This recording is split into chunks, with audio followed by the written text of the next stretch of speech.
Perfect. Okay, we're good. This is a special purpose board meeting, Augsburg Bridge and Port Authority. It is Wednesday, April 24th, 5:32 p.m. Call the meeting to order. Mr. Davis? Good afternoon, Mr. Chairman and board members. We have a acceptance of a feasibility recommendation and authorization of project labor agreement as the topic of the special purpose board meeting today.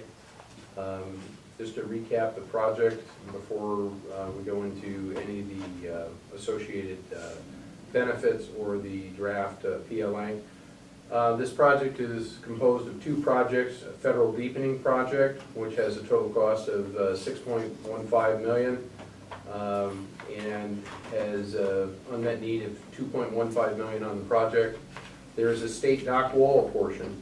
That is a $16.8 million project that needs $5.86 million.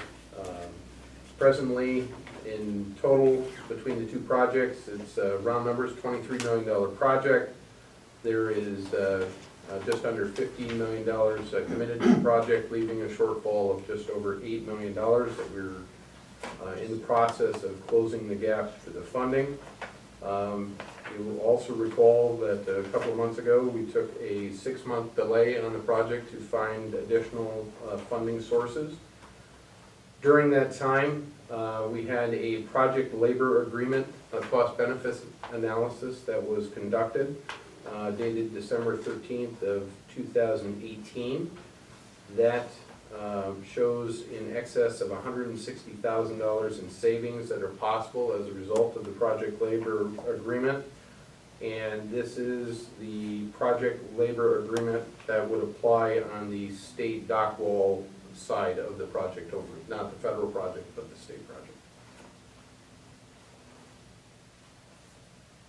Having reviewed the benefit analysis, you've had that in front of you now for some time, and having reviewed the draft project labor agreement, which covers the dock wall extension project, I have no concerns, and we'd be happy to entertain any questions that you may have. Anyone have any questions? I've reviewed the agreement in a kind of highlighted sense. How thoroughly have you and the staff reviewed this? This has been run through outside counsel, and for the sake of curiosity more than anything, I compared it against the city's project labor agreement. It is very close to the city's project labor agreement. All you can say is I've had past experience with not only a PLA, but with Mr. Sealer and his firm. He actually did the PLA study for the county legislature when going to build the county jail. And his findings prior to actual construction and hiring of the different firms to do it actually came out better than we had anticipated. His negotiations with the different groups, everybody got along so well, it was so smooth. It was a project that I think everyone involved was completely pleased with everything that occurred, with how quickly it was done. It was done on time, and it was between $500,000 and $600,000 under budget. So one of the few times any project of that size is building a county jail where we could say that, on time and under budget. So he has a good reputation. What I've gone through and seen, I believe he can bring the different groups together, and we can realize the savings. He's talking about get this project done so that we can expand our capabilities at the port. Just as a point of interest as well, we talked about what this project will do. This project will open up a second berth, a second parking space at the port, if you will. One of the things that's interesting this week is occasionally we do have backups at the port. This week, we've had the occasion where we've had 2 ships waiting, and we have a third on its way in. The third ship was delayed as a result of the fact that we couldn't handle it at the port because we only have 1 parking space currently. So, kind of another interesting reason why we want to proceed with not only the project, but also the project labor agreement, because it's, as Sam stated, I mean, it's the lowest price generally in the construction process. Prevents fraud, favoritism, corruption, that type of thing. They're generally a good thing.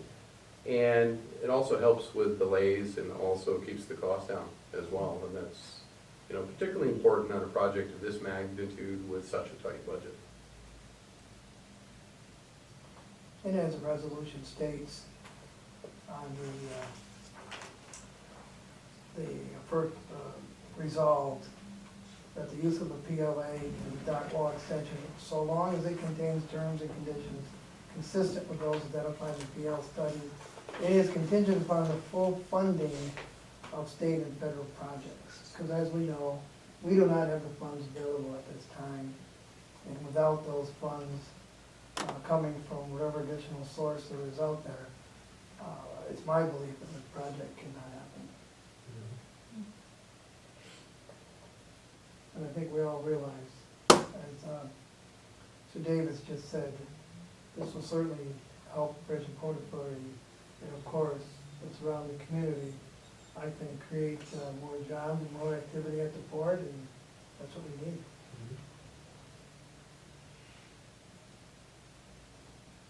Is there a motion? Unless there's more discussion, comments? I'll second Megan's motion. Okay. Motion's been made and seconded, any discussion? No further discussion? Bonnie, please call the roll, please. Mr. King? Yes. Mr. Coffin? Yes. Mr. Burns? Yes, Ms. Benton? Yes. motion passes. Thank you. Mr. Davis, is there any further business? Nothing for the special purpose board meeting. Anything from any one of the members, any, including comments or anything at this time?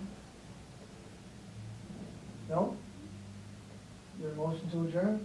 There's no need for anything else, right? No, there's no need for an executive session. The only thing I would just like to mention under concluding comments, stay tuned. The SkyWest and Inaugural flight is May 3rd at 1:15. The festivities start out at the airport, so Good. members, staff, and the public are more than welcome to attend.